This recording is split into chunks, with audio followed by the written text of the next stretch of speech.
Doctor साहब कहती हैं कि आपके घर जब वो शादी के बाद आई, आप लोगों ने उसे मैट्रेस दिया और ज़मीन पे सुला दिया। मैट्रेस दिया और ज़मीन पे सुला दिया? ज़मीन पे सुला दिया। अच्छा, हमारे घर में ना कमरे हैं 4। ये कितना आपको घर लग रहा होगा? 1.25 कनाल का लग रहा होगा? तकरीबन इतना तो होगा। अच्छा, 1.25 कनाल का घर है और हमारे घर में फ़र्द हैं 5। ठीक है। इनका 5 मरले का घर है और फ़र्द हैं 9। कितने? अच्छा, 9। अब इस बात का जवाब आप ही दे दें कि ये लोग मुझे मैट्रेस पे सुलाएंगे कि हम इनको मैट्रेस पे सुलाएंगे। ठीक है, ठीक है। यानी कि हम कोई झुग्गी में तो नहीं रहते।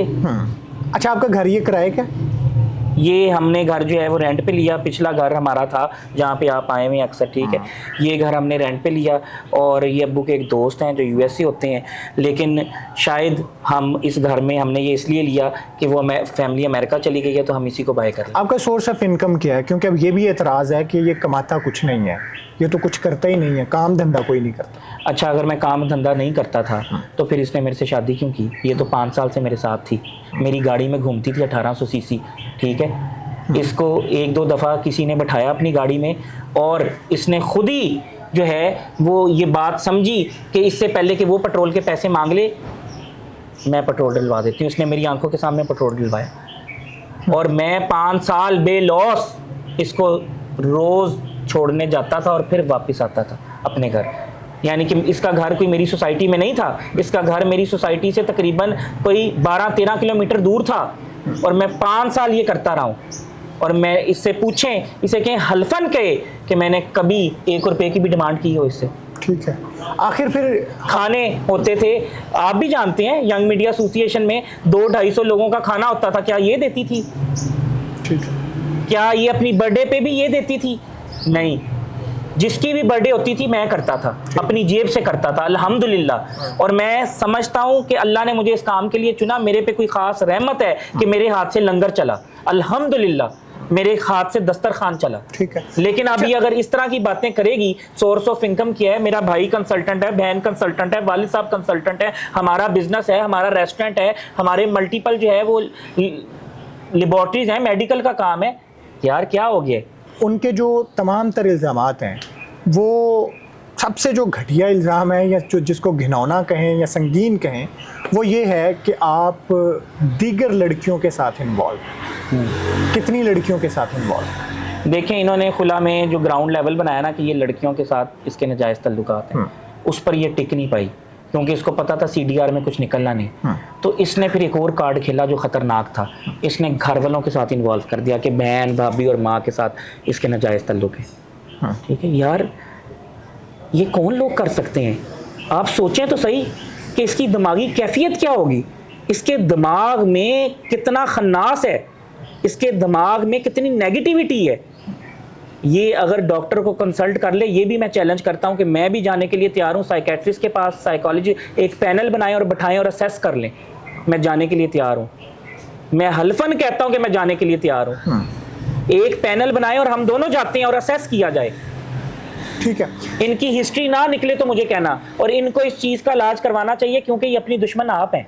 उन्होंने किसी जगह पे आपको रंगे हाथों पकड़ा? मैंने जब कुछ ऐसा किया ही नहीं तो रंगे हाथों का पकड़ती? तो वो कह रही है ना कि मैंने पकड़ा हुआ है, मैं खुद गवाह हूँ इस बात की, कोई गवाह नहीं है, मैं गवाह। तो यार लाती क्यों नहीं है सामने रंगे हाथों? अगर इसने मुझे पकड़ लिया था, वो गालियों की भी तो चला रही है, रंगे हाथों की भी चला दे। ठीक है, आगे आए।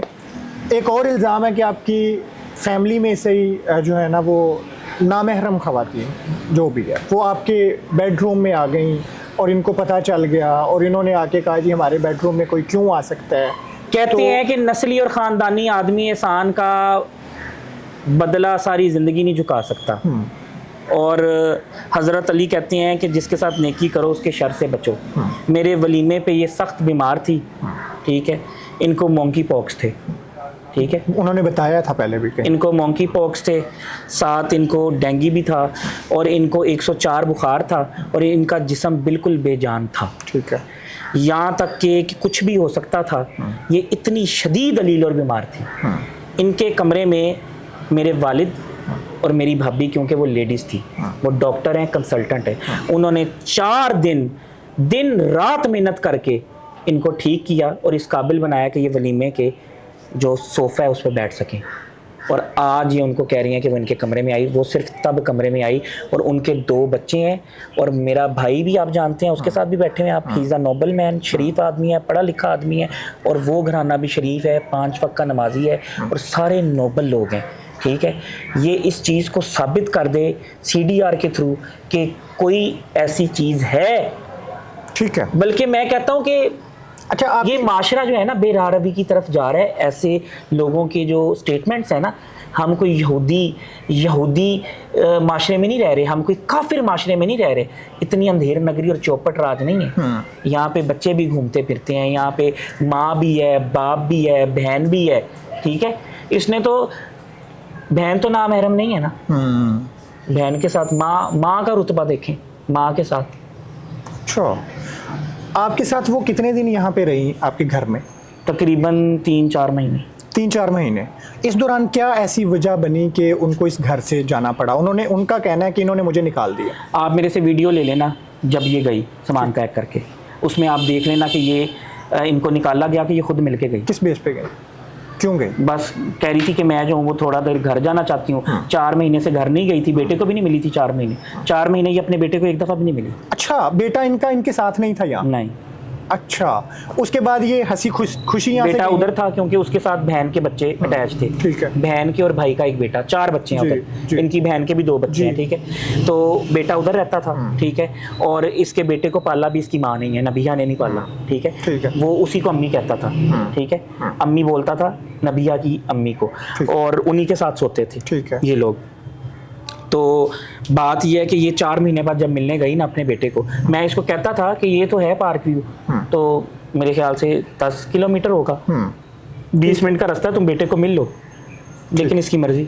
अच्छा, उसके बाद जब ये चली गई और इन्होंने एक टीवी शो पे बैठ के ये कह दिया कि मेरे साथ तो बहुत ज्यादती हो रही है, और ये रो भी पड़ी, तो रोने के पीछे कोई तो वजह होगी। क्या आपकी फैमिली उसे पसंद नहीं करती थी, या आपकी फैमिली मेंटली टॉर्चर देती थी, या आपकी फैमिली जो है वो लड़ाई करती अच्छा, थी, क्या था?